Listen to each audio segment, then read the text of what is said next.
Sí, crítico. ¿Eh? Crítico. ¿Sí? Crítico contra la autoridad oftalmológica. Bueno, básicamente lo que les voy a mostrar es mucho de lo que estuvimos haciendo desde hace 30 años. Entonces, bueno, empezamos con endoftalmitis. Las endoftalmitis son siempre urgencias. Las podemos dividir en exógenas y endógenas. Las exógenas en su mayoría producidas postquirúrgicas, aunque también están las traumáticas, ¿sí?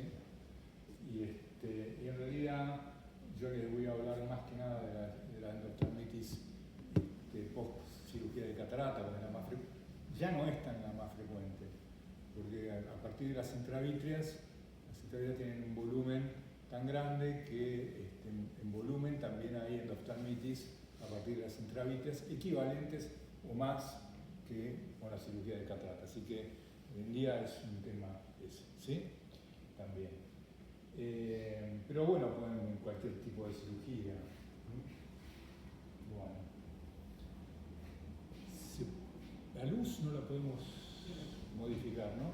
Que esté más atrás y menos. Bueno, entonces, ¿qué hallazgos clínicos son importantes en el tema de endoftalmitis? ¿Qué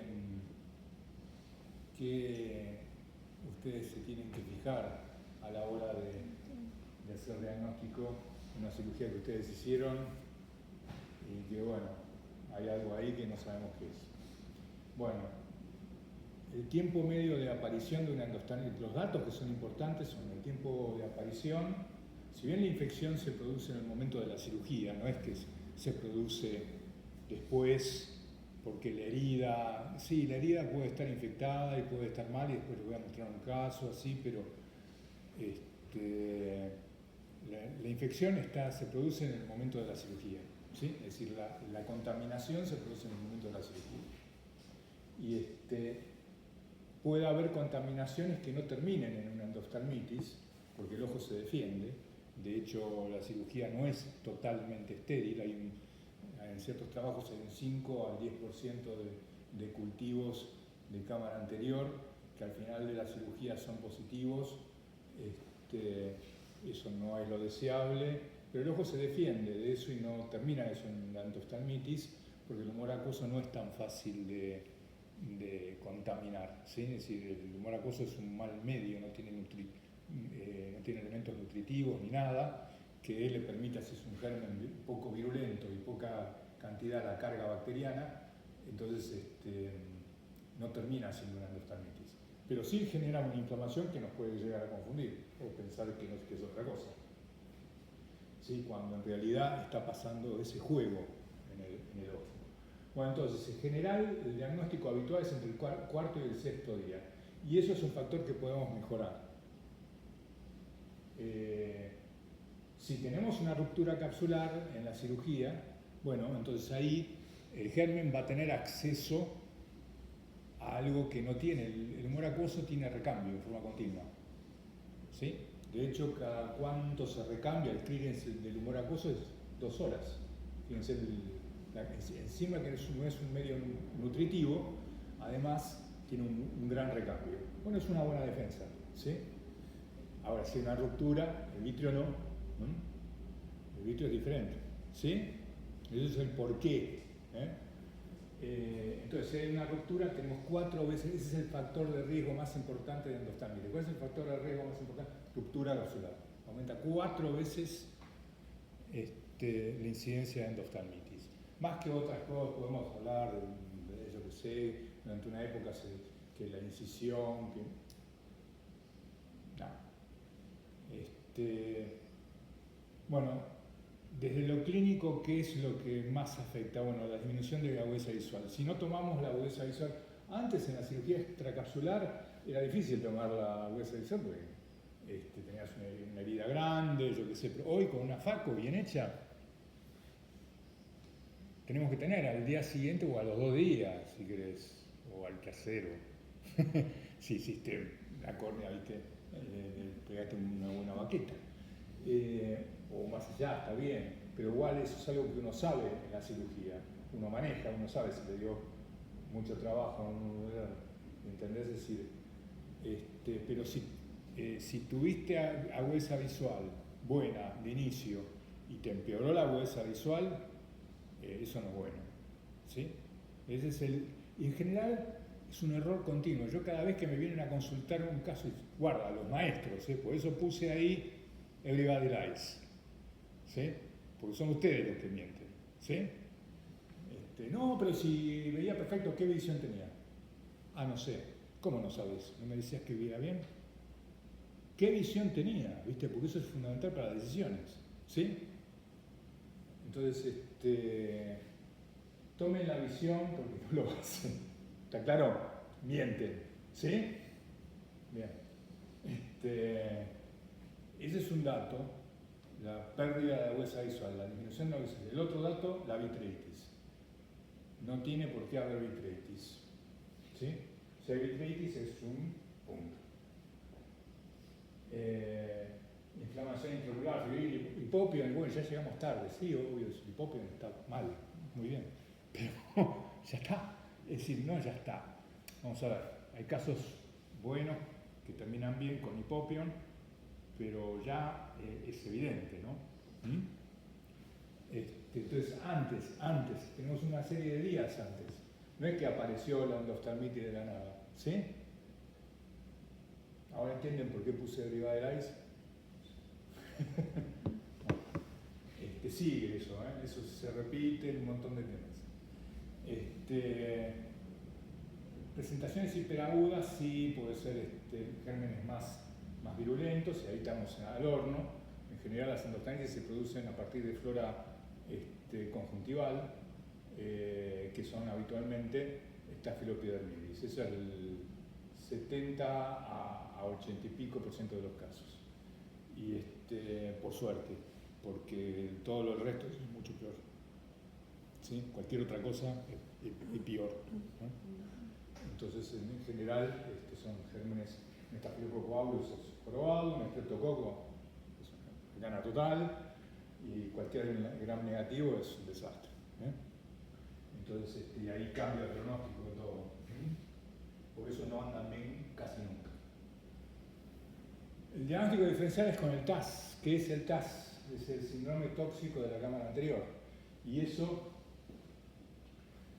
es una reacción hiperaguda, inflamatoria de cámara anterior, producida por contaminación de material quirúrgico, como vamos a ver ahora, material quirúrgico con toxinas bacterianas, las toxinas, no la bacteria, sustancias tóxicas de uso quirúrgico, es decir, la limpieza mal hecha del material quirúrgico, mal hecha en cuanto no limpiaron bien las sustancias químicas que se usaron o no lo lavaron bien, ¿viste? Es decir, no es que no sea estéril, sino que es estéril pero mal limpiado, ¿sí? Eso es lo más común, pero hay un montón de cosas, y de hecho más de la mitad de los casos no se sabe cuál es el origen del TAS, ¿sí? ¿Por qué? Porque no hay forma de saberlo, no hay forma de averiguarlo por ahí, ¿sí? En la mayoría de los casos. Entonces, en general las presentaciones, el TAS es precoz, esa es la característica, es una reacción hiperaguda, y eso es, por eso hacía hincapié al principio, ¿sí? Es lo tóxico va a ser tóxico de entrada, no después, ¿sí? Excepción, ciertos lentes intraoculares, que en la limpieza de los lentes intraoculares se usa aluminio con un proceso determinado que limpia la superficie del lente intraocular, y eso, bueno, no tiene que quedar nada. Si quedó algo, lo libera lentamente y por ahí son varios días que tarda en hacer la reacción tóxica, ¿sí? Entonces esa es la explicación, pero es la excepción, ¿sí? Porque de eso es excepción, ¿no? TAS, epidemia de TAS, de presentación tardía, ya estamos mal, ya empezamos everybody lies, ¿no? ¿Sí? Igual, si ustedes quieren hacer diagnóstico de TAS, para el caso de ustedes, y decir que es TAS, me lo tratan como endoftalmitis y yo les acepto que digan TAS. No me interesa, pero tratan como si fueran endoftalmitis. Entonces, y bueno, porque sí, son regiones estériles, entonces para decir que es estéril tienen que estudiarla. Igual, la positividad de un excelente laboratorio es del 60-70% de los cultivos vítreos, de las muestras vítreas. El humor acuoso cae al 30% porque es una peor muestra. La PCR nos puede dar mejores resultados. Nosotros desarrollamos la parte de biología molecular desde, acá no soy nada, pero desde el 96. Sigue siendo mucho que decimos eso. 30 años. Y lo estudiamos para otra cosa. Me tomo 2 segundos de eso, porque lo hicimos nosotros. Pero estos son los 2 primeros casos que hicimos, pero lo tomamos para endostamitis tardías, que no es lo mismo. ¿Por qué? Porque si ustedes escucharon todo lo que les dije, en general hay una contaminación inicial y la PCR va a levantar mínimas material genético, una mínima cantidad la va a levantar. Entonces los primeros días nadie sabe cuál es la carga bacteriana real que puede haber normal, ¿sí? Y que la PCR puede ser positiva y no ser un falso positivo. ¿Se entendió algo? Entonces eso no está estudiado. No está estudiado y nosotros lo pensamos desde aquella época. No es que no está estudiado porque nadie va para estudiar eso, hay que tomar una muestra después del paciente está operado. Nadie le va a hacer, y es normal, nadie le va a hacer una punción a un paciente normal para ver, ¿me entendés? Es decir, eso es una muestra que nunca nadie la hizo, nosotros la consideramos, pero no la hicimos. El control de estos trabajos, cuando nosotros los hicimos, que fue todo dirigido acá, reunimos todos los pacientes que teníamos en ese momento, esto es en el 2000, que teníamos de uveitis, entre ellos estaba todo. Y los controles de esos fueron pacientes humorosos. El control, ustedes vamos a desarrollar eso, tiene que tener un control. Y el control normal, que nosotros usamos, que yo me encargué de conseguir, son cirugías de glaucoma. Por ejemplo, antes de hacer una cirugía de glaucoma sacan un poco de humor acuoso, es un humor acuoso normal, ¿sí? Entonces, casos como esos. Y reunimos en su momento 20-25 muestras normales, de humor acuoso normal, para control, ¿sí? Pero eso no es lo mismo que el paciente postquirúrgico inmediato. ¿Se entiende la diferencia? Entonces, lo que nos sirvió para el tardío, después de una semana, tiene que ser 0. Por eso para tardío está bien. En agudo tenemos esa duda. Igual nosotros lo desarrollamos tenemos que tener menos Higgin, que es el que... esto es la segunda presentación a nivel mundial. Antes que nosotros, Higgin lo desarrolló y Higgin tenía un 5% de falsos positivos. Para nosotros es mucho. El nuestro anda entre el 2 y el 3%, ¿sí? De falsos positivos, porque es muy sensible igual para el post-quirúrgico inmediato. Esta es una presentación de ahora, esto es del 2026, de los hindúes. No se ve un pepino, 2026, lo traigo a colación porque eso es en agudo. Es decir, con el paso de los años esto se impuso igual. ¿Por qué? Porque igual me da data. Si yo considero y evalúo, ¿entendés? Si puedo manejar ese porcentaje, lo puedo interpretar yo. Si lo considero como falso positivo o falso negativo. Y después hicimos otros desarrollos más. Lo presentamos en el ARO 2 años después y en el 2000 después. Que los de uveitis, pero con todos los casos de uveitis, que los de uveitis se resistieron a esto un montón de tiempo. Esta es la PCR con el Sauerbrot, que es y esto es el test de susceptibilidad que se tiene que hacer para cuando ustedes desarrollan eso. Bueno, quería tomarme un segundo de esto, si bien yo creo que por lo menos vale la pena que lo sepan, que eso se hizo acá. ¿Sí? Bueno, entonces, TAS. El TAS, lo característico del TAS es que afecta, ¿cuál es el tejido más sensible en una facu? ¿Cuál es la parte más sensible del ojo? la cámara anterior en una foto. ¿No? ¿Eh? Sí, la córnea. ¿Y qué parte de la córnea? El endotelio. Eso es lo más sensible. Si hay algo tóxico, ¿qué va a afectar? El endotelio. Lo primero que va a afectar es el endotelio. O sea que en TAS, si bien les van a hablar siempre de que el elemento diagnóstico es la vitreitis, está bien, la presencia de vitreitis habla de endoftalmitis y no de TAS, en realidad es por negativo que lo están haciendo.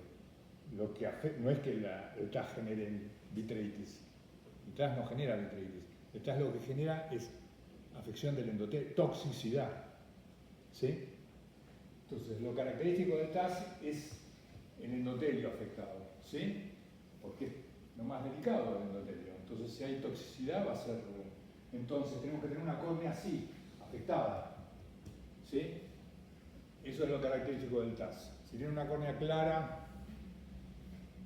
Lo que pasa es que si ustedes tienen una córnea afectada, ¿cómo van a ver el vítreo? Ahí es medio difícil que lo vean. Por ahí tienen que hacer una ecografía para ver cómo está el vítreo. ¿Sí? Y hacer... Bueno, esos son los detalles que... Estos son dos TAS clásicos. Estos es la típica duda, porque hay un cuadro ahí que uno nunca sabe si fue una endoftalmitis frustra o un TAS. Pues si tienen dudas lo tratan, le hacen un intravitrio y después siguen adelante. ¿Sí? Esto es una... Pasamos de largo con esto porque si no, no le voy a terminar más.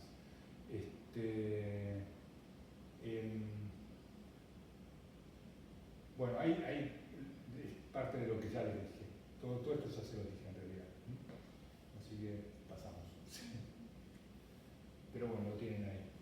Y esto, incidencia, esto es un reporte de ahora, porque claro, la incidencia de TAS es muy difícil que averiguarlo. ¿Por qué? Porque entre que hay duda de diagnóstico, que no sabes qué confirmar, que yo qué sé, y que todo el mundo miente, bueno, entonces en realidad es un dato que me digan, bueno, 190.000 ojos, ¿qué incidencia? Y muy baja de TAS, 0,005%, ¿sí? Contra endoftalmitis 0,01%. 0,001%. Y bueno, hay un poquito más de TAS que en endoftalmitis, ¿sí? En esa estadística. Igual es muy baja. Y lo que no se lee acá, esta es la definición de TAS, de ustedes ya lo hablamos. Y acá lo que está por ahí está bueno que ellos no tienen clúster de casos, es decir, cuando hay clúster de casos, acá hace 2 años, un año, hicieron un escándalo ahora por casos de TAS en clúster. Bueno, ellos no tienen ni un clúster en 190.000 ojos. Everybody lies, yo qué sé. ¿Sí? Bueno, acá están los mismos TAS contra endoftalmitis, las mismas cosas que dijimos. ¿Cómo prevenir? La iodopovidona, por supuesto, en el borde del párpado, en el fondo del saco, todo eso que ya conocen, yo ya sé que saben. Y la intracameral de moxifloxacina ya se impuso totalmente. Este es un trial reciente del 2026, ya absolutamente impuesta. ¿Sí? Esto es cómo se prepara, que tengan en cuenta que cómo se prepara. Bueno, básicamente no tienen que cometer el error. Si lo hacen casi sin diluir, lo que viene en el Ligamox, digamos, pues yo no usaría ninguna otra marca, ¿no? Si lo hacen sin diluir, tiene que ser un volumen mínimo, 0,1. En general, cuando uno termina la cirugía y va a la cámara anterior tiene un volumen mucho mayor de lo que tenía anteriormente, ¿sí?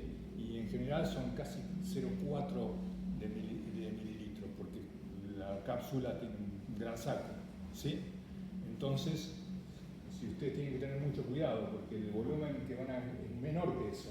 Y si ustedes quieren tener un ojo tenso al principio para poder sacar el bléfaro y que no se les afloje el ojo y no pierda líquido, yo qué sé, van a terminar poniendo más y entonces ahí van a tener un TAS por ¿entienden? Entonces, lo que se hace son dos cosas. Si usan sin diluir, que no es lo que yo les aconsejo, tiene que ser un volumen pequeño, o 0,05 o mejor 0,05, como si fuera una intravítrea, ¿sí? Pero eso no te va a servir para la herida, para sellar la herida, que es lo que queremos. Y si no, considerar el volumen total de 0,4 mililitros, ¿sí? Entonces eso es diluirlo 4 veces eso, ¿sí? Con balanceado, obviamente, no con solución fisiológica. Por favor, si no ustedes están haciendo el... ¿Sí? Bien. ¿Se entendió, no? Bueno. Si tienen ruptura fíjense ahí ya de este año les estoy actualizando el tema, valórenlo. ¿Sí? Bueno. Esto es un metaanálisis analizando, de este año, analizando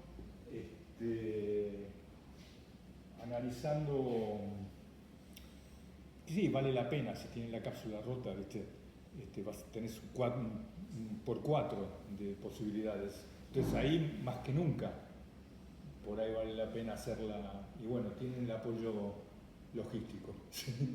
¿Eh? ¿Se entendió algo? Sí. Bueno, entonces, esto es lo mismo que ya dijimos. Esto es simplemente apoyando lo que les dije de la contaminación. Estas son autopsias de pacientes operados de catarata, analizan los lentes intraoculares y de pronto encuentran uno cada tanto que tiene restos de biofilm con bacterias en el lente intraocular de pacientes normales. Es decir, que la contaminación existe. It's true. ¿Sí? Bueno, y eso lo sabemos de hace rato, del 2016. Así que no, está bien, no es común, pero uno cada tanto. Así que sí. Bueno, ¿cómo lo tratamos la endoftalmitis? Sí, bueno, el IBS, que es el Endophthalmic Vitrectomy Study, se diseñó para demostrar que la vitrectomía era mejor que la intravítrea. Por eso se llama Endophthalmic Vitrectomy Study. No les digo así. No les digo así. Entonces, les digo que para presentaciones mejor de luz no hubo diferencias de agudeza visual. ¿Sí?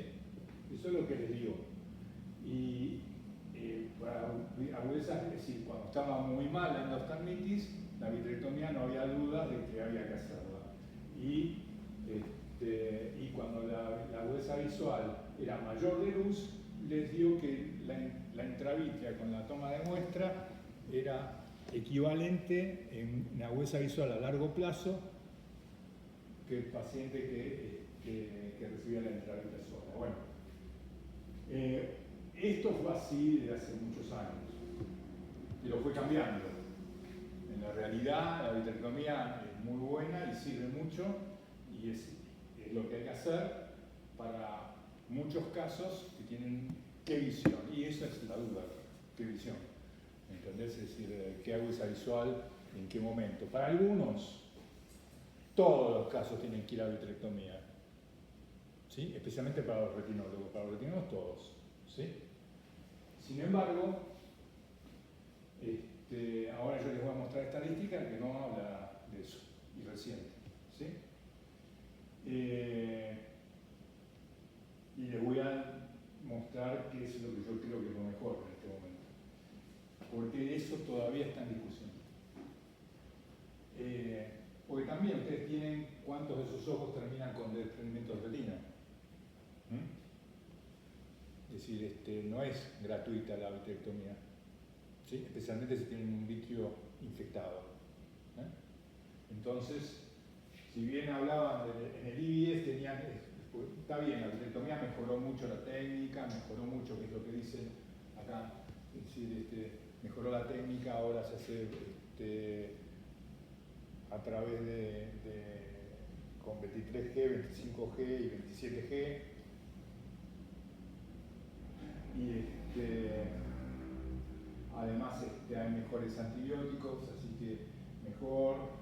Además la podemos hacer antes, bueno, si la vitrectomía transicional, todo lo que vos quieras.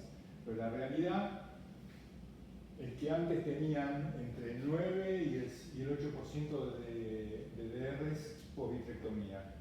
Y hoy, acá que no se ve un pepino, con 23G tienen, sí, no se ve nada, yo me tengo que cobrar todo. Tenían más que esto. Ahora no me acuerdo de dónde está. Pero bueno, más que eso. ¿Sí? Y eso es una publicación reciente. ¿Cómo puede ser? ¿Sí? Entonces, todo depende de la estadística que ustedes quieran mostrar. ¿Sí? Entonces, aquí tienen registros de índices. Índices es un... Esto está manejado con la mejor estadística posible, Cochrane. Y aún así no les da diferencia entre las intravítreas contra la vitrectomía. ¿Sí? Es decir, visualmente a largo plazo tienen el mismo resultado. En la estadística en bloque, entera, por supuesto. Pero en bloque, entonces tenemos, sí, esto es de los 2021, ¿no? Entonces sigue habiendo algunos que dicen que es mejor hacer todos los casos vitrectomía, algunos que dicen, que además que vitrectomía, del corazón o completa, porque si vos haces completa, tenés más riesgo del desprendimiento de la retina. ¿Sí? Entonces, acá dicen completa y total y temprana y ya. Y viene otro y dice no. O sea que todavía hay opiniones diferentes. ¿Sí? Bueno, entonces, ¿qué haría? Bueno, yo haría, esta es lo que a mí me gusta.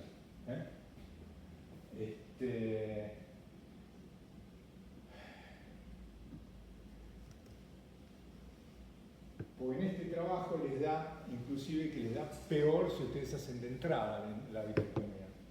¿Sí? ¿Por qué? Porque porque parece que de la punción intravítrea y toma del vitrio, lo que más joroba no es la intravítrea, sino la toma de muestra del vitrio. La toma de muestra del vitrio tracciona, ¿sí? Entonces eso puede generar claro. Entonces, de pronto ven una diferencia entre, en estos casos, tuvieron menos incidencia de desprendimiento de retina, de hecho no tuvieron ninguno, en los casos que hicieron intravítreas solas. ¿Sí? Entonces, les fue, si lo hacían en las 24 horas, fue 7 veces mejor que en las primeras 24 horas. ¿Sí? Si lo hacían después de las 24. Es decir, que eso sería un buen manejo. Hacer primero la intravítrea, esperar 24 horas y una vez que uno decide qué pasó, darle un tiempo. Es decir, básicamente, yo creo que lo mejor es hacer la intravítrea, apenas ustedes tienen el diagnóstico clínico inicial. La toma de muestra legalmente es importantísima, así que lo mejor es que hagan toma de muestra, a pesar de que les dé menos, hagan una toma de muestra de humor acuoso. Si tienen el lujo, que no lo tienen casi nadie, de hacer biología molecular para humor acuoso, eso les va a dar más. ¿Sí? Pero si no lo pueden hacer, no importa, cubran la parte legal. Pero hagan una toma de muestra del humor acuoso. ¿Sí? No, evita la cámara posterior, justamente para no traccionar. ¿Sí? Pero en la cámara posterior pones el antibiótico. ¿Sí? Haces la intravítrea, pero no aspirás, inyectás. Eso es lo que acá le da mejor resultado. Bueno, eso es... No hay tiempo, es decir, esto es para que yo les haga una hora entera, no puedo ir tan rápido y explicarlo bien.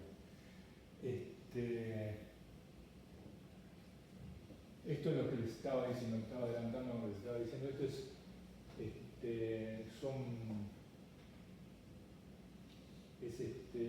son análisis estadísticos con toda la información que cargan en el Medicare, ¿sí? En Estados Unidos. Entonces ahí, porque el Medicare recibe el caso y después no sabe de qué se trata, pero estadísticamente saben que es una endoftalmitis y saben que agudeza visual tenía el inicio y al final. Entonces eso estadísticamente es un número brutal, ¿sí? Está bien, no tenemos ningún detalle de eso, pero sabemos que fue una endoftalmitis, que fue posquirúrgica, que fue por catarata, que fue... y cómo anduvo a largo plazo. Y son números grandes. Y eso de vuelta, no hay una diferencia. De vuelta no hay una diferencia entre los casos que fueron vitrectomizados y los que no. Bueno, así que hagan la intravítrea primero y después hacen lo que quieren. Sí. Un intravítrea no pasa nada. Es decir, inyectar un antibiótico en el vitrio no actúan inmediatamente. ¿Sí? Para lo cual tiene que tener decisión. Estos son casos de endoftalmitis demostradas con cultivos de humor acuoso positivos. Claro, ustedes hacen diagnóstico aquí y termina con 20-40, ¿sí? Con un intravítrea. Y el cultivo era un estafilopidermitis, es decir, positivo, de humor acuoso. Es similar, lo mismo. Y esto también. Casos que con una intravítrea se solucionaron y tuvieron en cambio, esto pasó 10 días, vitrectomía, todo lo que vos quieras, 20-100 de visión. Y anduvo bien, que es el iris registry, ¿sí? Y el no va a estar chocho, pero la realidad es que el paciente no. ¿Sí? ¿Se entendió? Es decir, porque ya está, ya perdieron el momento, el momentum. ¿Sí?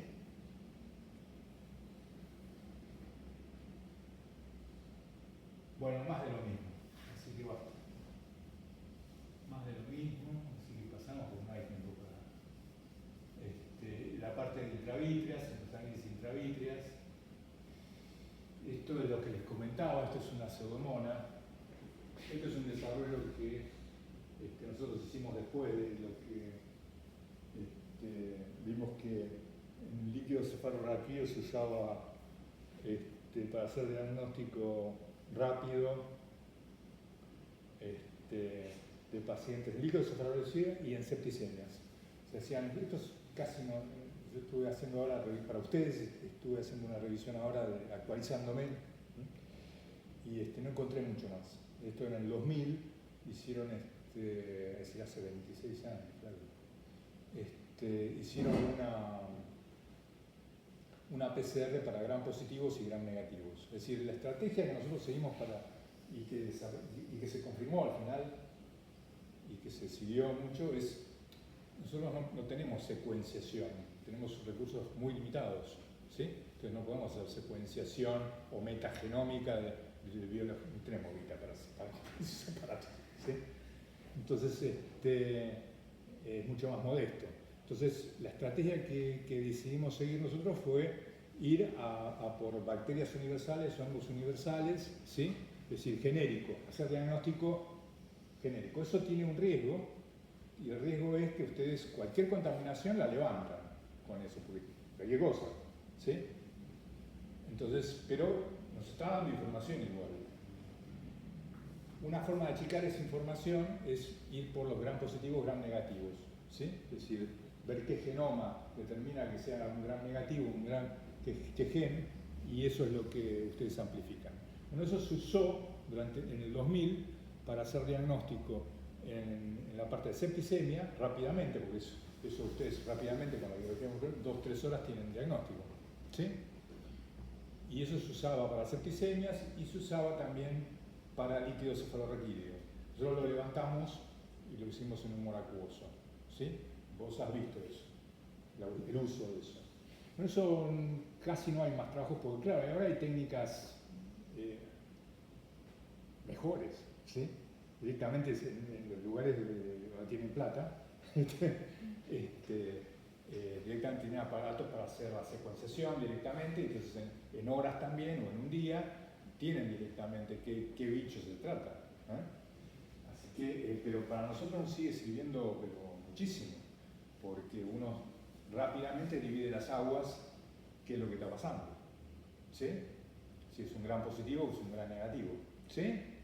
De hecho, nosotros desarrollamos una PCR multiplex. Multiplex es simplemente que en la misma reacción de PCR juntamos varios para hacerla más barata. Es para eso nada más, para hacerla más barata, para que no se haga tan caro. Entonces, bueno, esto es postquirúrgico inmediato. Fíjense la herida, ¿sí? Pero inmediato, ¿no? 3, 4 días después. No, al día siguiente, ¿sí? Y sí, le tomé muestra de acá, no vi nada porque estaba lleno de antibióticos, pero le hice una punción, ya me imaginé que eso era negativo, y hice una punción y la PCR negativo al toque. Entonces ahí lo pude tratar. Igual la herida esta me costó cerrarla, no la pude cerrar, porque era una pseudomona, expresión, el monocoso y todo. ¿Sí? Y sí, cerrar esto es imposible, así que tuve que poner un parche de conjuntiva. Un parche de esclera hubiera andado mejor, porque me quedo con 10 dioptrías de astigmatismo. Y sí, no era mío el caso, sí. Pero bueno, salvo el ojo, estuvo bien y le hice ceftazidima micacina de entrada, ¿sí? Y por eso tiene el ojo puesto. ¿Sí? Esa es la ventaja de manejarse así. Y vos viste otro caso similar, diferente, pero con el mismo manejo. Y ese caso es difícil, ¿no? Así que hace rato. Pero bueno, la aplicación de por qué no se hacen esas cosas, porque tienen una aplicación muy puntual. Ningún laboratorio va a gastar guita en desarrollar todo esto por 3, 4 casos al año. ¿Sí? Bueno, nada, de esto hay otras, pasamos. Yo esto es lo que voy a pasar porque si no, no les voy a hablar de nada más. De nada más, pasamos, lo lamento mucho. Si quieren me detienen. Fíjense, esta endoftalmitis también, esta endoftalmitis divina. Endoftalmitis post-injerto. También, están dando todo mal. ¿Qué pasa atrás? Yo qué sé, bueno, una función de cámara arterial. Yo ya veo que tengo un Staphylo aureus y una cándida por detrás. ¿Sí? Y ese ojo se puede salvar en el momento adecuado y terminar así, con un fondo de ojo visible. ¿Sí? Y no solo eso, sino que se puede hacer, me quedó una membrana retinal, pero bueno. Endoftalmitis postraumática. ¿Qué se hace? La profilaxis. Demasiados temas. Demasiados temas, ¿no? La postraumática. Bueno, básicamente, la incidencia de endoftalmitis es de 3 al 11% sin cuerpo extraño. Pasa entre 3 y 48% con cuerpo extraño. Ese es el concepto que pregunta de examen. ¿Sí? ¿Está claro? Así que despiértense, vamos. Y bueno, acá no hay dudas, hay que hacer una intravitreal profiláctica. ¿Sí? Para algunos en todos los casos. Pero bueno, no está mal. Pero bueno, acá ninguna duda. Bueno, ahora agregaron esto en el 2026. Son todos datos de última que estoy tirando, ¿eh? ¿Sí? ¿Qué agregaron ahora en el 2026? Y lo lógico, si tienen una herida de segmento anterior expuesta, o no expuesta, lo que quieran, pero una herida traumática, ¿le van a hacer o no le van a hacer MOXI intracameral? Ahora que sabemos que es lo que todo el mundo hace. Y sí, Y sí, ¿viste? Está bien. Si lo hacen en una catarata, ¿por qué no le van a dejar Moxie en la cámara anterior a... ¿Se entiende? Si vaya novedad, pero bueno, está publicado. ¿Eh? Una consulta. Sí. ¿Cuánto tiempo tienen seguimiento quirúrgico los pacientes a los que se le colocaron amoxicilina? ¿Los? El control postquirúrgico, ¿a Sí. cuánto tiempo fue de los pacientes que se le colocaron amoxicilina? ¿Esto? ¿De acá? Y pero vos acá tenés, no, esto te están...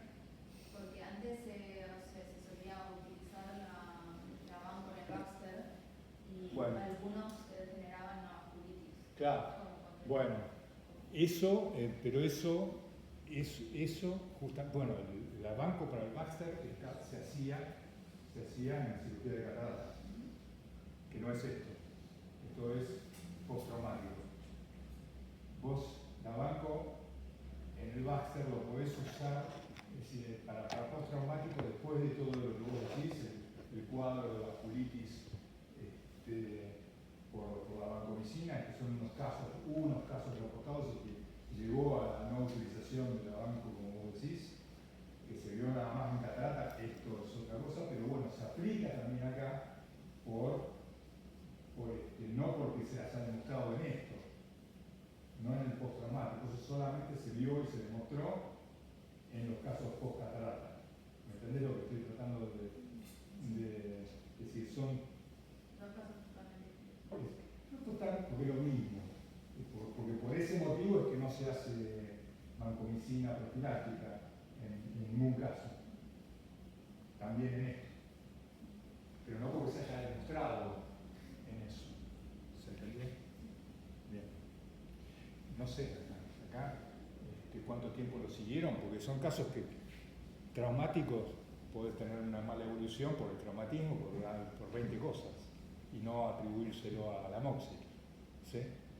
La Moxie está infinitamente estudiada, como ya te mostré en los otros trials. Hay un trabajo de los hindúes con más de 6 millones de cataratas estudiadas con Moxie intracameral. ¿Sí? Tenés toda la bibliografía. La que te mostré es la última, pero esto se viene hablando de hace 6 años, más de 6 años. Y se viene, y en el ASCAS del 2023, el 68% de los cirujanos de catarata en Estados Unidos usan moxifloxacina intracameral. 2023. Es decir, es una discusión, ya está. Sí. En cuanto a post-trauma, ¿antibiótico novedoso? Bueno, ya no. Antes, algo tenés que hacer, Sí. porque si no, le hace una endoftalmitis, el paciente post-trauma hace una endoftalmitis, vos no hiciste algo de profilaxis y vas en cama. ¿Sí?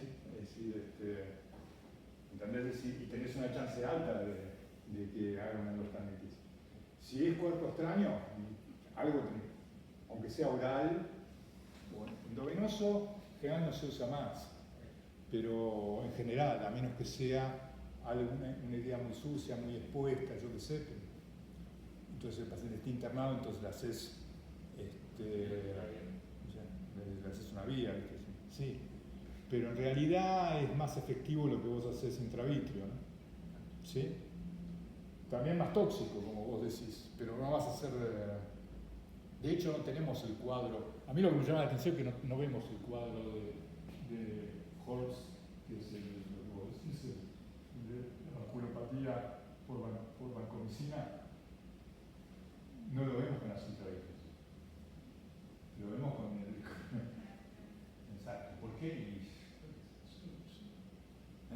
Pero bueno, está bien. El cuadro está descrito, existe teóricamente. Yo nunca lo vi. Y cuando lo ves, tenés que diferenciarlo de otras cosas. Está bien. Sí. Pero, ¿por qué no lo vemos cuando hacemos una intravitral de banco? ¿Sí? Así que bueno. Está bien. Vamos a las endógenas. Eso es otra cosa para discutir eternamente. ¿Sí? Así que sí, yo no la uso de ninguna situación profiláctica, la vancomicina, porque no es una droga para usar profilácticamente, ¿sí? En principio, ¿sí? Y a pesar de que lo usaron mucho en su momento.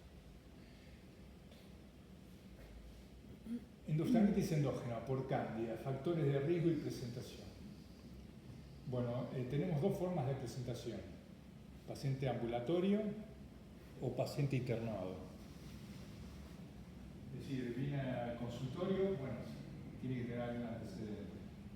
El paciente se tiene que haber operado hace un mes o hace 15 días, o tiene que haber tenido algo, porque no es que uno se agarre una endógena por teléfono, ¿sí? Es decir, algún antecedente tiene que tener una válvula. Me acuerdo, una vez presentaron un póster que fue premiado en este país, un póster hace 7 años, o 10 años, no, 10 años. Endoftalmitis post-enema. Post-enema. Ese paciente después me vino a ver a mí, resulta que tenía una valvulopatía. ¿Qué enema? Flaco, tenía una valvulopatía cardíaca, ¿viste? Tenía una válvula, es decir, no fue el enema, ¿viste? Fue la valvulopatía que tenía con una vegetación en la válvula de endoftalmitis, ¿sí? Sí, no. Esos son los inventos, son los relatos científicos. Los relatos científicos, ¿sí?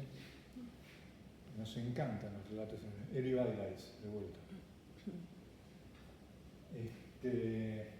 Bueno, entonces el paciente ambulatorio tiene que tener su antecedente. De algún lado tiene que venir esa endoftalmitis endógena, ¿sí? Y si no, es la internación. La parte de internación ha venido mejorando mucho. Ahora vamos a ver. Entonces ahí tienen los antecedentes. Pero tenemos lesiones fundoscópicas no específicas y lesiones fundoscópicas específicas. Las no específicas, paciente que tiene una endógena suele tener alguna enfermedad. En general tiene que venir de algún lado eso.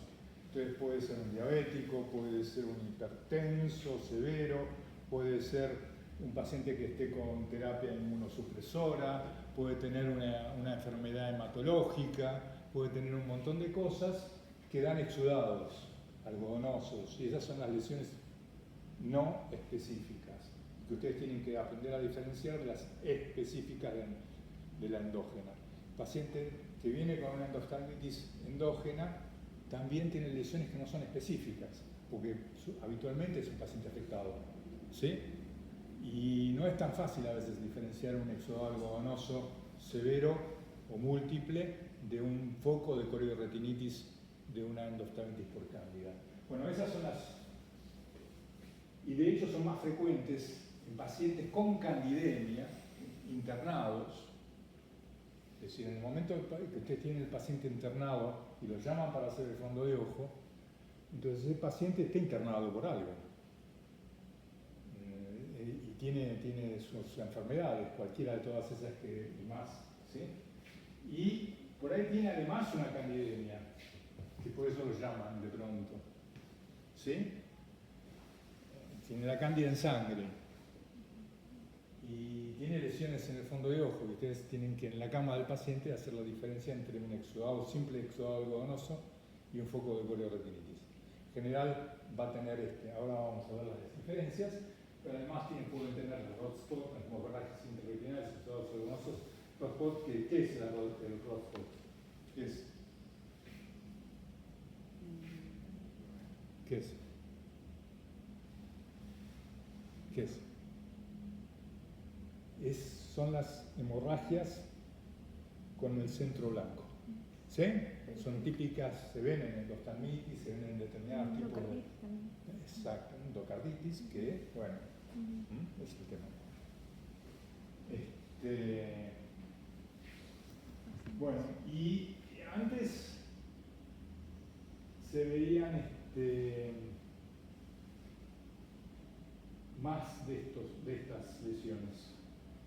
Y las específicas cada vez se ven menos. ¿Por qué? Porque ha mejorado mucho el tratamiento de la candidemia. Entonces, como ha mejorado el tratamiento de la candidemia, tenemos menos endógenas, ¿sí? Del paciente que se presenta internado, ¿sí? Eso es porque mejora el tratamiento que están haciendo los infectólogos, ¿sí? En general. Entonces lo protegen al paciente, lo tratan profilácticamente, yo que sé, tenés menos endógenas, ¿sí? Tenés menos. El último reporte, yo creo que ahora se lo puse por ahí, no sé si no se lo digo. Está acá, bueno. Hoy, según la Asociación Americana de Oftalmología, la incidencia es de solo el 1% de lesiones específicas, bajó muchísimo. Es decir, de las verdaderas endógenas, ¿sí? Bueno, ese es el último reporte. Bueno, acá tienen un paciente que vino ambulatoriamente al consultorio con los dos ojos afectados, uno así con la lesión blanquecina y el otro, estos son las fluffy balls características, que son las fluffy balls características son el vitrio afectado así, que son más algodonosas, y con estas pelotitas así, ¿no? Y bueno, nada, este paciente sí había tenido 3 semanas antes una cirugía abdominal, había salido ya, no me acuerdo si fueron 3 semanas o un mes, que había salido ya, había sido dado de alta. Y así que tienen el antecedente, no es que... Y ustedes pueden ver la vitreitis de acá, si tuviéramos mejor luz, se vería mejor. Y bueno, un ojo se trató con intravítreas y el otro solo con vitrectomía intravítrea, ¿sí? Y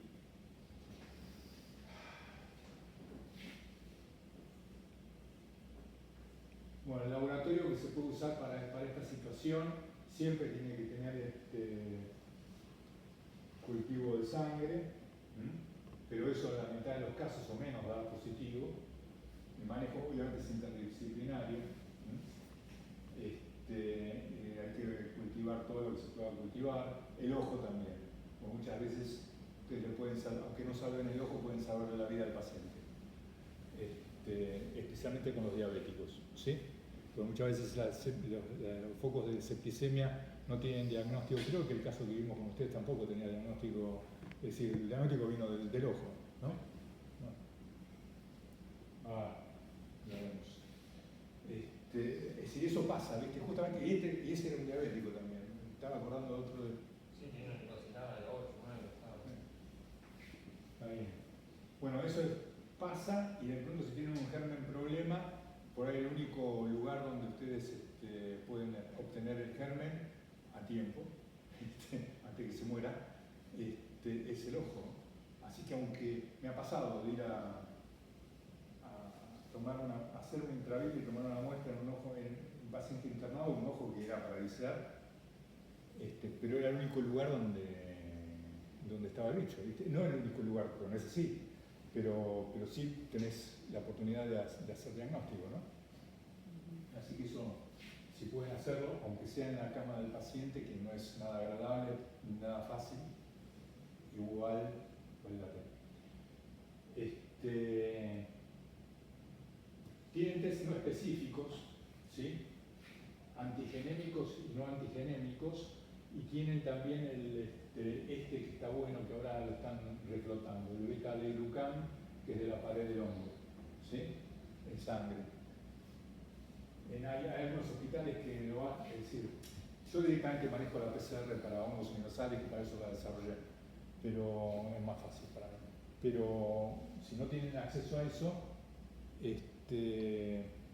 pueden usar estas otras técnicas que son mejores si bien son de screening, son mejores, le dan más positivos que el cultivo, El cultivo siempre hay que hacerlo, ¿no?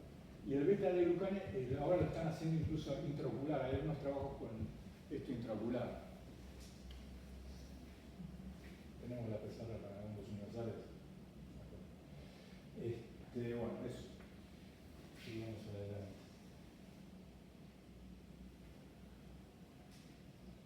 Bueno, esto es lo que ya les dije.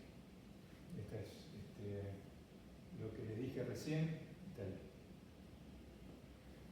Y el tratamiento, el fluconazol oral, tiene actualmente muchísimas resistencias. ¿Sí? Estas suelen ser resistentes al fluconazol. ¿Sí? Esas cándidas. El voriconazol es la droga de elección para esas. O si no, una esquinocandina.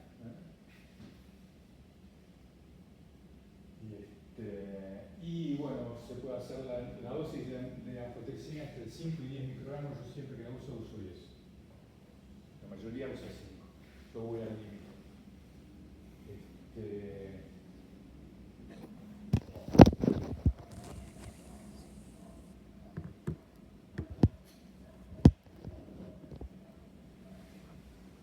Bueno, bacterianas,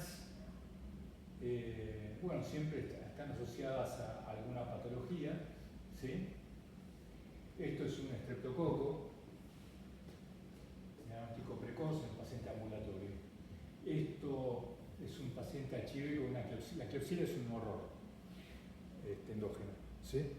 Esto es un paciente HIV que le hice 3 vitrectomías. Esa es una foto del intermedio. El paciente tenía un absceso hepático y del psoas, ¿sí? Y bueno, pudimos hacer el diagnóstico de la Klebsiella, que son gravísimas, son hiperresistentes, y pudimos no salvar el ojo quedó entero, pero sin visión. Y el paciente quedó vivo, por lo menos. Y esto es una nocardia, una de las 3 nocardias que vi. Entonces, esto es un paciente con un linfoma T, una micosis fungoide, y nada, en general estaba tratado con Kappa-H, que es la droga del Kappa-H, es alemtuzumab. Entonces, que es un anti-PAM linfocitario. Entonces no los deja sin nada, normal, y después se mueren con las infecciones. Esta se murió con la nocardia. Bueno, pero lo más habitual es que sea un CMV en estos casos así, es lo más descrito. Pero a mí lo que no me molestaba para el CMV es que si bien tenía las hemorragias, estaba sobrelevado, eso no da para la CMV, así que le hice una punción vítrea y se aisló la nocardia asteroides, la nocardia que creció y después pudo ser identificada. La nocardia, para identificar bien qué nocardia es, no solo tenés que cultivarla, sino, bueno, acá se hizo un montón de cosas, porque en el diagnóstico diferencial estaba todo, así que usamos toda la panoplia de PCR que teníamos, ¿sí? Incluso para micobacterias típicas y atípicas, todo lo hicimos.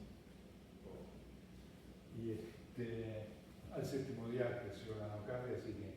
Y después la identificó la doctora Rossetti, que le hizo la RFLP, que es otra técnica de identificación, y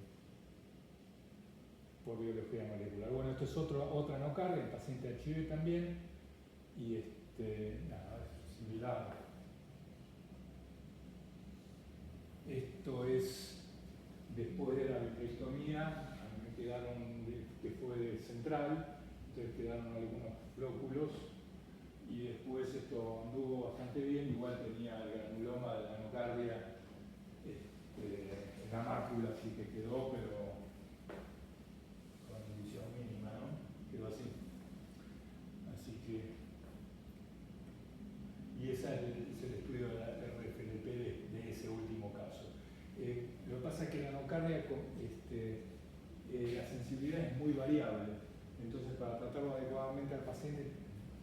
en saber exactamente qué no carga es.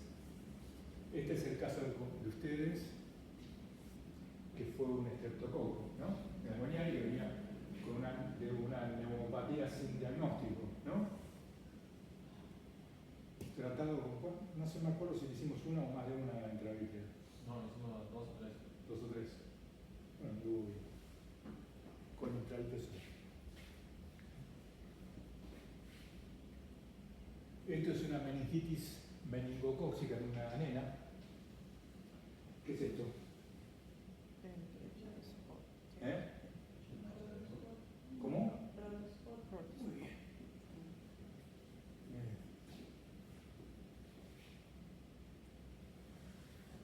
Necrosis retinal aguda, bueno. Este es un trabajo reciente que me encanta. Las inadecuaciones de los maestros de uveitis. Y las incongruencias, persistencias en lo obsoleto, malos nombres, terminología sin apropiar.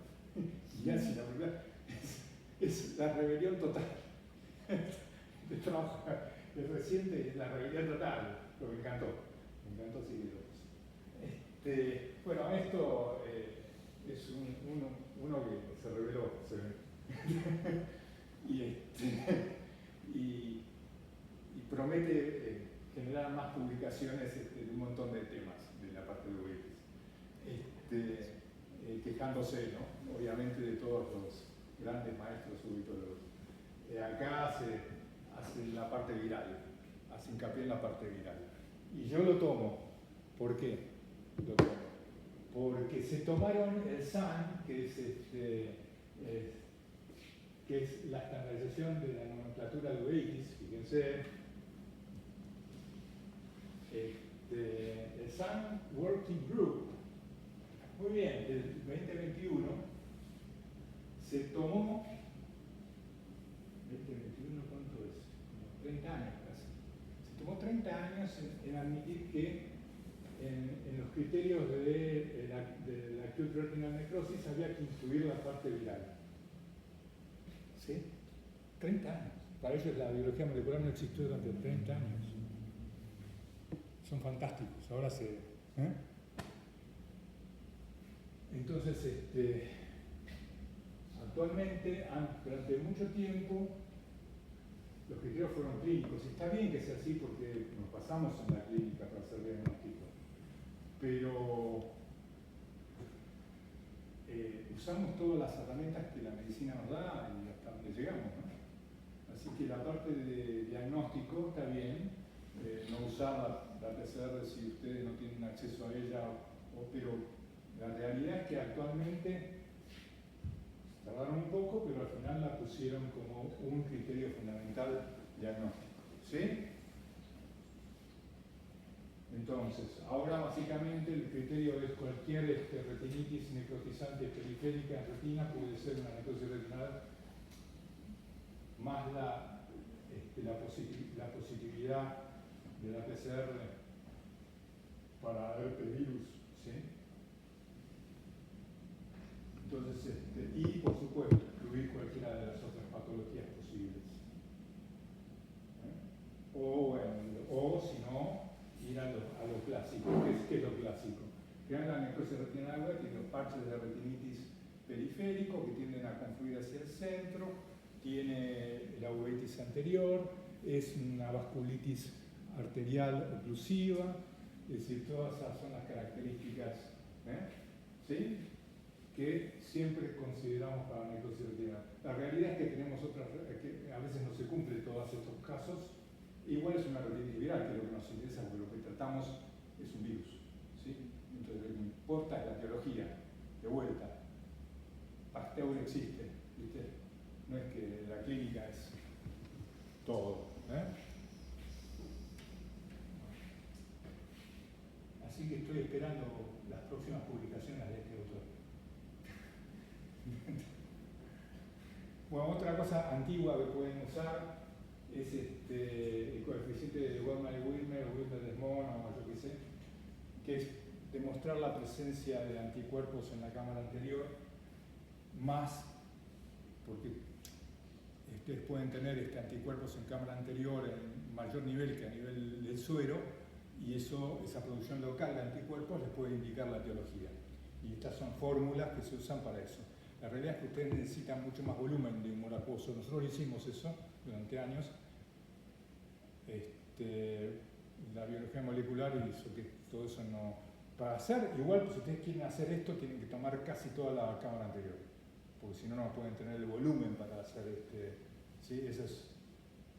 No, lo hacíamos, pero es una función más probada, ¿no? Nosotros, entonces eso, en el 99, publicamos ese trabajo en el país con la PCR para uveitis, ¿sí? Infecciosas, incluyendo la necrosis retina de aguda, los primeros casos. Esto es uno de esos casos inicialmente estudiados, es el caso típico. Ahí tienen el algoritmo sugerido por el SAN, que bueno, está ahí. Se lo voy a explicar todo porque si no, no podemos decir todo. Pero básicamente ahí tienen los parches de retinitis periféricos y después que centralmente se van en general hay ciertas diferencias entre el zóster y el simplex. El simplex suele ser, el zóster suele ser parches más grandes. El simplex, vamos a ver, puede ser cualquier cosa, es decir, no es que uno tenga que ser así, ¿no? Pero el simplex suele dar formas más localizadas y más limitadas. Y suele tener a veces una parte de necrosis antigua similar a una lesión de toxoplasmosis, ¿sí? Así que el simplex les puede dar imágenes diferentes. Y ahí tienen una etapa aguda,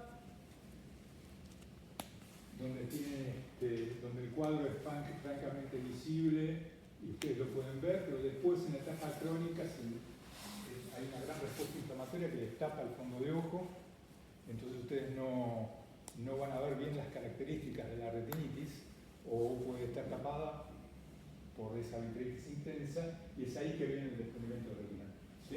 Por eso tironea y hace el desprendimiento de retina. Entonces, el problema de estos casos es la retinitis, por supuesto, y también el DR, que según la estadística, entre 20 y 50, bueno, ahora es menos, ahora las últimas estadísticas hablan de solamente el 15% de DR. Eso seguramente sea por el mejor pronóstico que tiene por el tratamiento actual. Que depende de la extensión, porque sí, si más extenso se desprende todo. Y ahora vamos a ver.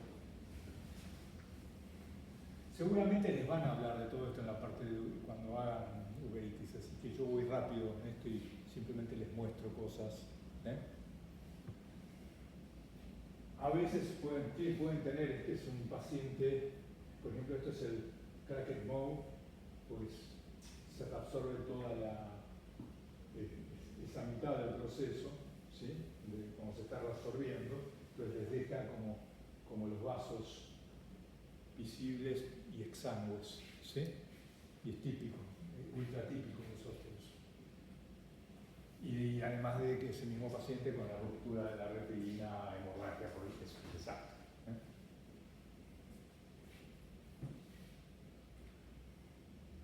El tratamiento del endovenoso es lo mejor, de lo que hacemos en la mayoría de los casos, aunque es carísimo, la ciclovía endovenosa es muy caro. Entonces la dosis es esta, ¿sí? Se hace 7 días y después se pasa a mantenimiento oral. El valaciclovir tiene mejor biodisponibilidad, así que es preferible, y que ya prodroga de la ciclovir, no que sea diferente, sino que tiene mayor biodisponibilidad. Pueden usarse otras drogas, pero el valaciclovir suele ser lo habitual. Se pueden hacer intravítreas de foscarnet o de ganciclovir, se pueden hacer combinaciones, pueden hacer corticoides sistémicos y tópicos, y se discutió mucho tiempo, eso entraría dentro de todas esas cosas. Esto fue una discusión mortal, si si vitrectomía de profilaxis, sí o no. Estuvieron años discutiendo eso, todavía siguen discutiendo. En general, según el tamaño de la retinitis por profilaxis, ya casi no están haciendo, ¿no? Casi no tienen uno que todos esperamos a ver qué pasa para entrar a esos ojos, que son dificilísimos. Esos ojos, muchos de ellos andan mal, ¿viste? Así que el que lo toca, si todavía estaba bien, te metiste ahí y después queda como queda. Bueno, retinitis por CMV, en general son pacientes inmunocomprometidos. Yo tuve la oportunidad de estar en Los Ángeles haciendo uveitis y viendo en el 90-91, y ahí estuve en el County Hospital de Los Ángeles, y ahí me tocó vivir la epidemia de HIV de esa época en Estados Unidos, en Los Ángeles, atendiendo a los pacientes estos, viendo entre 10 y 15 pacientes por semana con retinitis por CMV, ¿sí? En la época que se morían todos, ¿no? Es decir, que uno los veía en la etapa final de su enfermedad y los veías hasta que se morían, ¿no? Y ahora vamos a ver algunas cosas.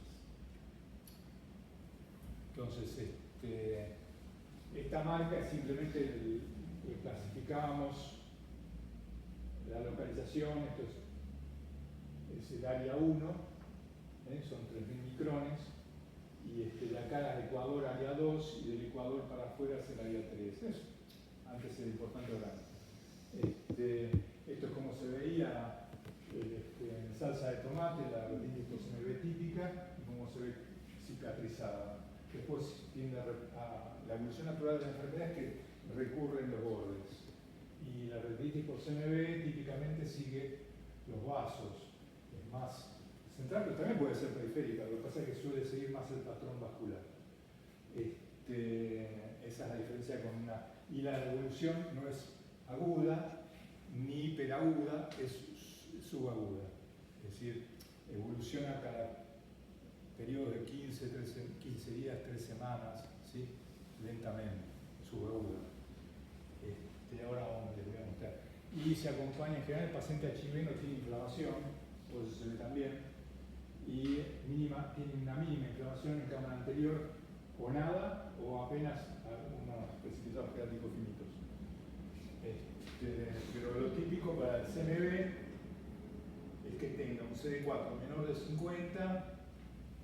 Esto es una forma muy especial, rara, porque esto es típico del CMV, esto no, que es una reacción tipo Coates acompañando la parte vascular del paciente, que habla más de cronicidad, justamente, habla más de una evolución más subaguda. Esto es un diagnóstico diferencial difícil. De hecho, venía este paciente de acá. Todos los casos que les voy mostrando son casos personales que vi yo. Así que si quieren preguntar algo, me lo preguntan,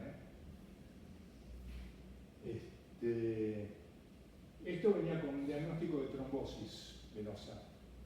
¿Sí? Parece, pero no lo es. Es una retinitis por CMV. ¿Sí? Además con afección papilar. Cuando afectan la papila suelen tener, de inicio así, suelen tener afección cerebral también. ¿Sí?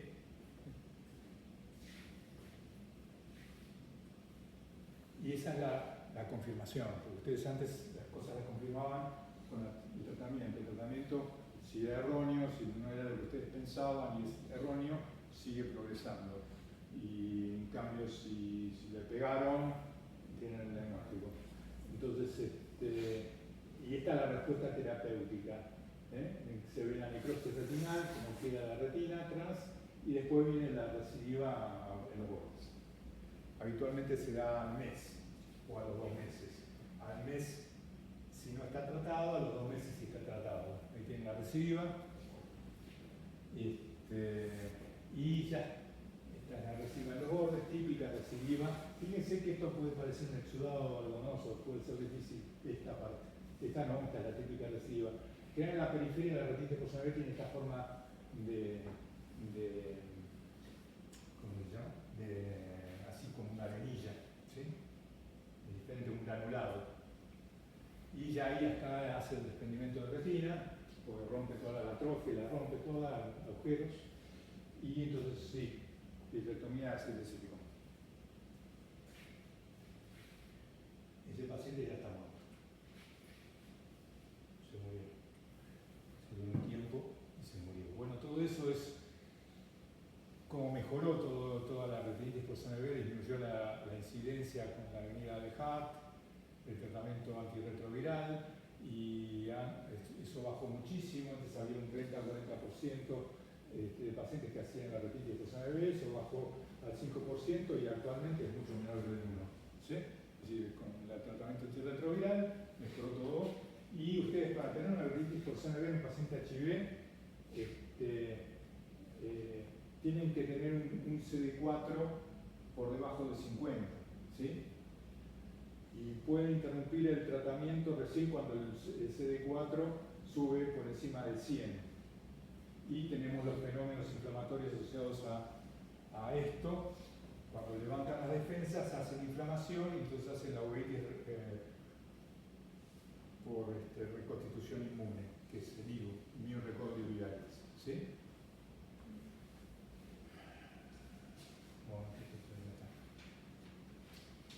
Este es un caso interesante, caso de difícil diagnóstico. Este paciente no sabían qué tenía, hicieron una toxo, una necrosis renal aguda, una retinitis por zona B. Es un caso de diagnóstico difícil, un buen caso para hacer la punción y hacer el diagnóstico. Y nada, estuvieron peleando que la punción donde la hacían, yo qué sé, al final se pasó como un mes dando vuelta. Al final me cayó a mí y acá hay zonas que son típicas de CMV. Así que yo, que puedo hacer la punción decidí no hacerlo porque para mí era un CMV y ya estaba, además con la evolución casi cantado, y entonces con el tratamiento anduvo bien, estaba destruido, ¿sí? Pero bueno, curó. La reconstitución inmune la van a ver entonces cuando el paciente reconstituye su inmunidad.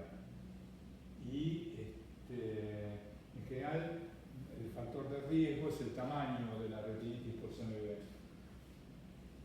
Y la incidencia del 15% más, depende de la cantidad de retinitis que tenga. Cuando ustedes quieran que yo corte, corto, ¿no? ¿Sí? Les digo porque yo sigo.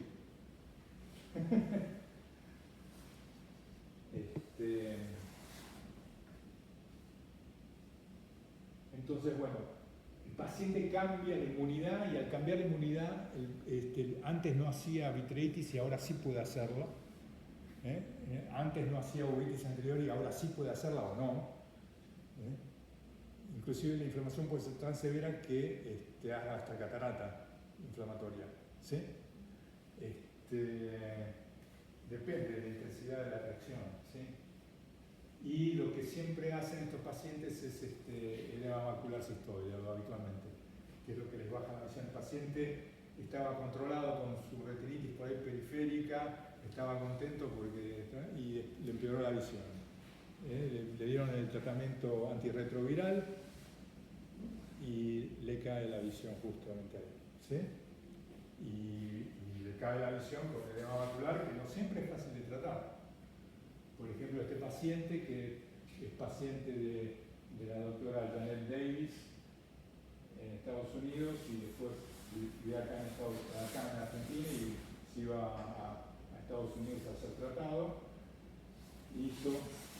Fíjense, esto no es residuo de la retinitis, es la cicatriz de la retinitis antigua. Y acá tiene la membrana epirretinal que está traccionando de todo esto. Ese ojo ya quedó destruido y le quedó como ojo único. Este paciente todavía está vivo. Así que hay que tratar de conservarle ese ojito porque sigue vivo hoy. Esta es la retinofluorescinografía de ese caso, donde pueden ver, se ve muy bien las áreas donde no hay más retina por la retinitis y el edema macular cistoide brutal de este caso, que ellos prefirieron no operarlo porque era imposible sacar esta membrana epirretinal por lo gruesa. Son membranas, las membranas epirretinales inflamatorias no son tan fáciles de sacar como una idiopática, son en general de peor pronóstico. Cuando las sacan pueden andar bien o de pronto pueden sacar algo más, además de la membrana epirretinal, ¿sí? Entonces, y quedaron bastante mal.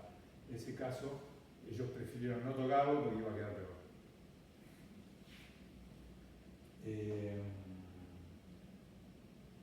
Así que, en base a lo que ustedes pueden recibir un paciente sin jarta antigua, con cualquier enfermedad oportunista, y entonces ahí es muy importante el CD4 que tiene, porque ustedes pueden encontrar patologías diferentes según el CD4 que tienen.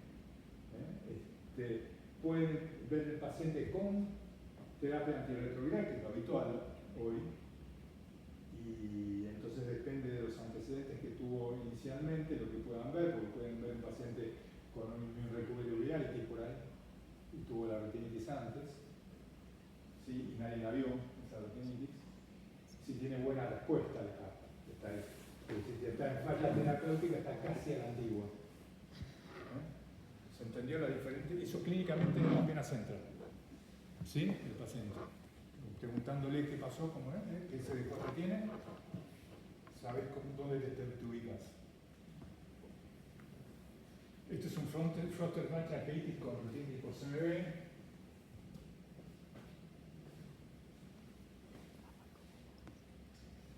Anduvo muy bien, hizo el edema macular cistoideo, después hizo la vitrectomía, el peeling de la membrana epirretinal y quedó éxito total, 3-4 décimas de visión. ¿Sí? ¿Y el edema macular Anduvo con la vitrectomía y el peeling de membrana. Es decir, no recibió tratamiento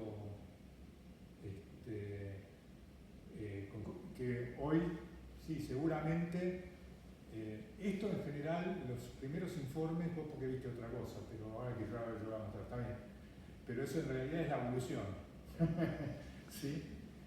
Primero que esto tiene una flor de retinitis, es decir, es muy extensa. En casos así, si uno no trata rápidamente la inflamación, la membrana epirretinal va a ser gruesísima, va a ser difícil de tratar y va a tener más secuelas. Eso es lo que hoy yo interpreto. Y también la terapéutica del inmunorecurrente es variable. Vos tenés Freeman, por ejemplo, que inicialmente tuvo muy mal resultado con el tratamiento es las intravítreas de triamcinolona, es lo más fuerte, o también hoy en día se puede dar un Surdex, o como vos viste la supracoroidea, pero bueno, eso es. Pero Freeman primero publicó un trabajo diciendo que tenía mal resultado con las intravítreas, que en general el pronóstico es más o menos. Y la última revisión publicada en Inflammatory Ophthalmology, la revista oficial, una de las revistas oficiales de uveitis, que es del 2024, la última revisión de esto, marca que el pronóstico es variable y que no siempre es bueno con las terapias existentes. Las intravítreas te pueden ir bien, con intravítrea de triamcinolona te puede ir bien, pero también te puede ir mal, así que de pronto podés no controlar bien o suficientemente bien la inflamación. Yo creo que en estos casos hay que iniciar apenas en cuanto controlás la retinitis, ir con corticoides a full si tenés edema macular, como vos lo viste, y una alternativa buena es lo que viste vos, que es la supracoroidea, pero que a nosotros nos fue muy bien, pero bueno, eso es un caso, ¿viste? No es que ¿esto qué es?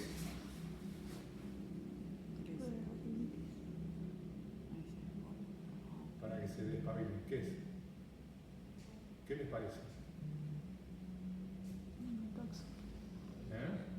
oxo. Puede ser. O sea, tiene un poco de retinitis. O sea, es muy central para pensar. Se va pintando el crédito para hacer citomegalo. Primero empezaría en una tos. Un citomegalo nunca tiene vitritis al inicio. Este es un paciente HIV, puede tener cualquier cosa. Sí. Y esto fue una retinitis Sí. por CMV, simplemente para que vean que no necesariamente es fácil. ¿Sí? Y por supuesto, cuando es el inicio, acá tienen pequeñas lesiones que después se prendieron y una retinitis por CMV. Pero sí, es una retinitis por CMV. Esto es lo que, bueno, si ustedes tienen un immune recovery uveitis, como yo tuve en este caso que publiqué,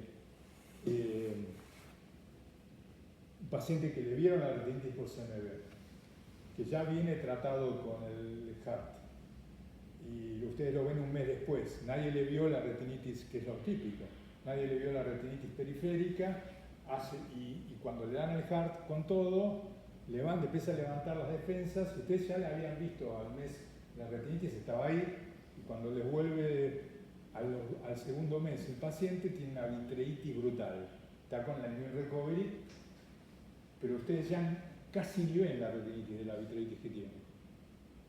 Entonces saben que estuvo ahí porque la vieron antes, pero esa es una flor de uveitis, de immune recovery uveitis, flor. Entonces la única forma es hacerle corticoide.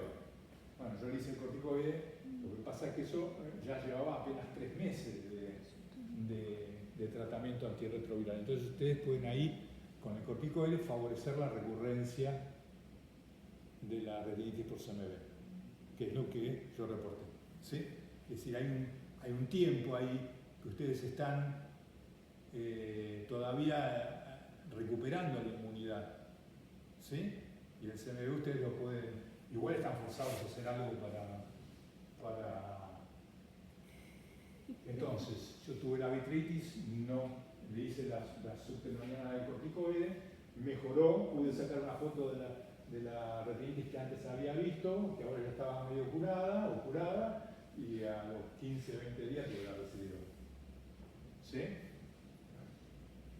Entonces, nada, es eso. Corticoide con triancinolona. Sí, eso fue subtenoniana.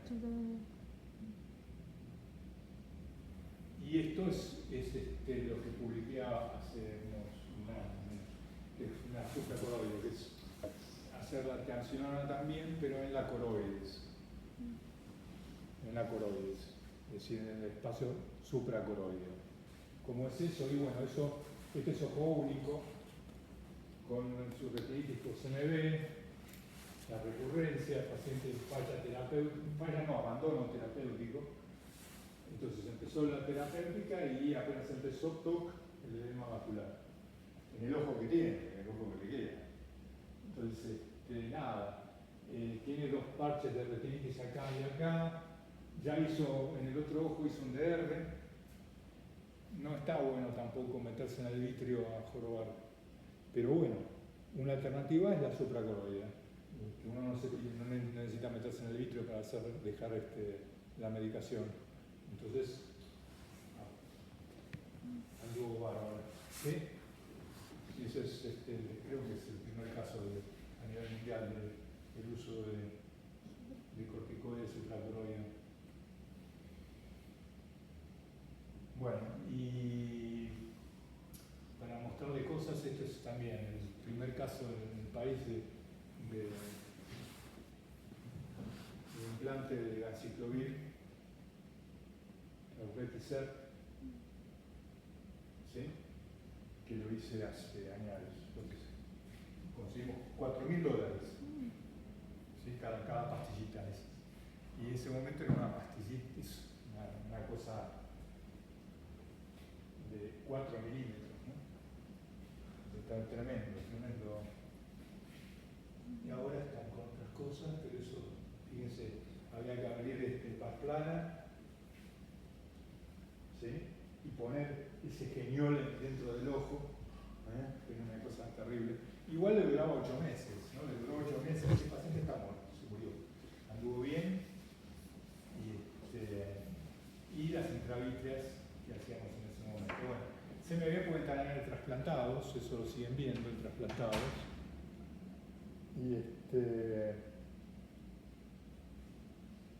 Y es ligeramente diferente a los pacientes HIV. Perdón, que le interrumpa la clase, profesor.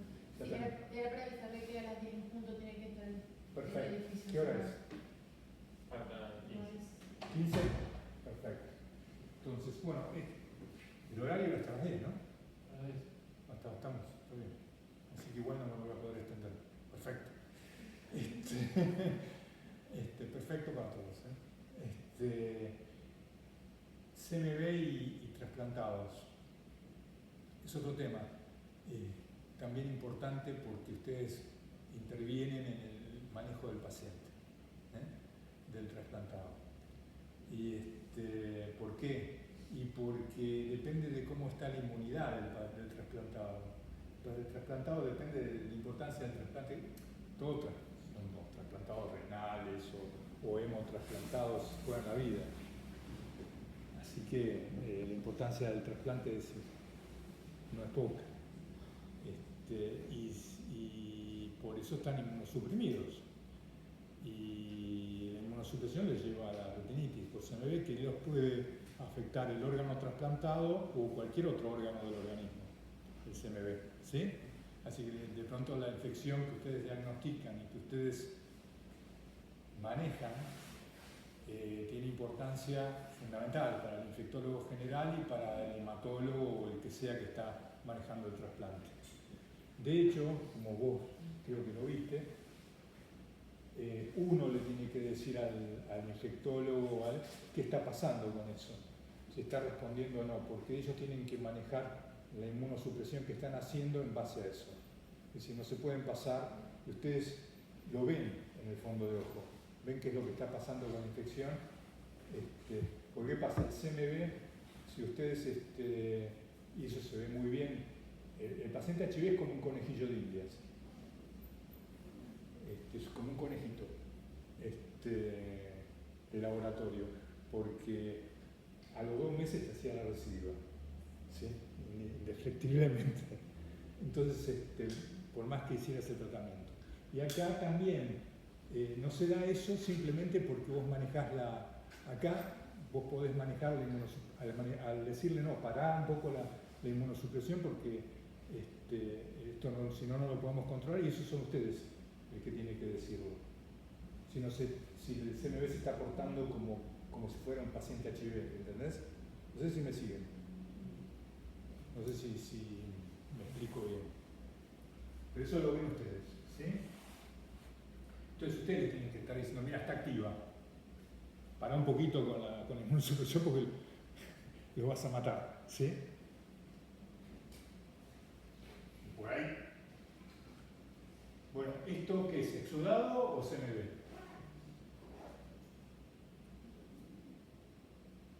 Parecería SMV. Bien. SMV. ¿Se ve? ¿La evolución?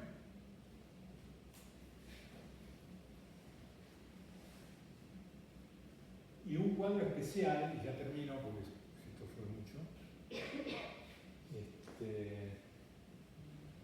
es la necrosis retinal externa progresiva, que es una variante de la necrosis retinal aguda, que es el PORN.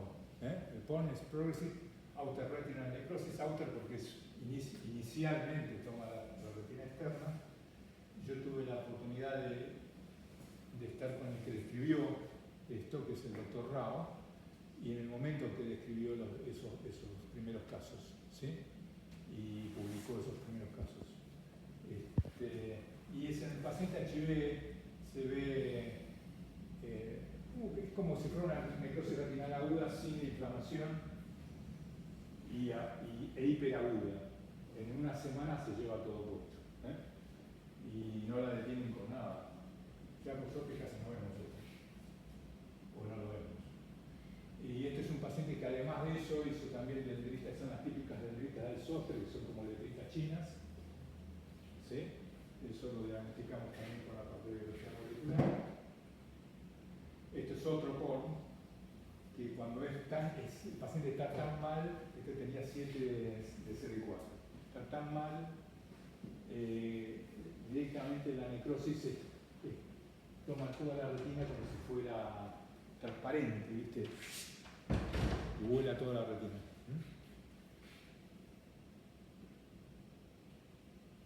El mismo paciente le cambiaron la terapia antirretroviral y ¿qué hizo? Inflamación. ¿Qué está haciendo? Immune recovery. De todo, del segmento anterior. Un desastre. Para colmo, ¿no? Sí. Otro porno.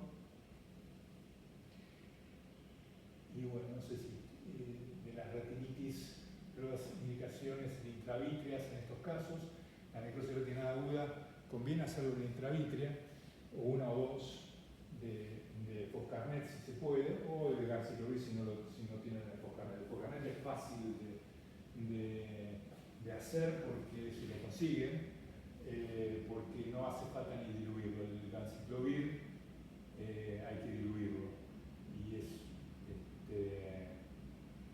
Y estas son las dosificaciones. Lo que se usa, el Ganciclovir intravítreos se usa entre 200 y 4.000 microgramos. En general lo que usamos son 2.000 microgramos. Yo lo usaba mucho en la época de los pacientes HIV, que ahora ya casi no. Y 2 miligramos de Ganciclovir está bien. Es la dosis habitual de uso. Pero eso hay que diluirlo para hacerlo así. Y el Foscarnet es más fácil porque directamente lo usan como viene de la botella. Que esos son 2.400 microgramos en 0,1. O pueden usar 0,05, que es la mitad.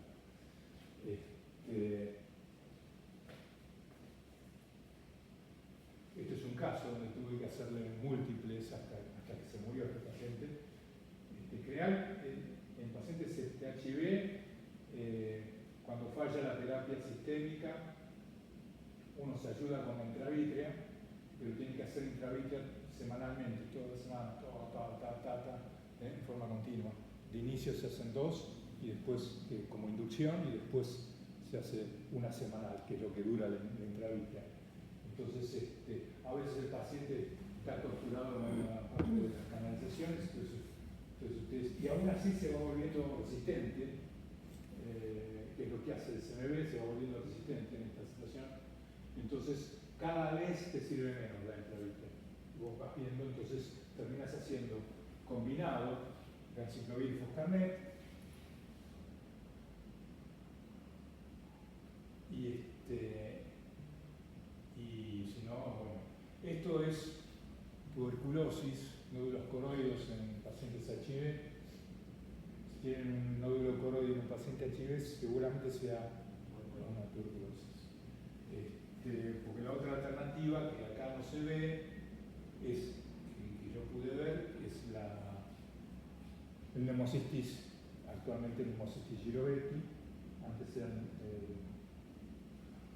neumocistis cali. Este es un preso con pericarditis tuberculosa y un nódulo.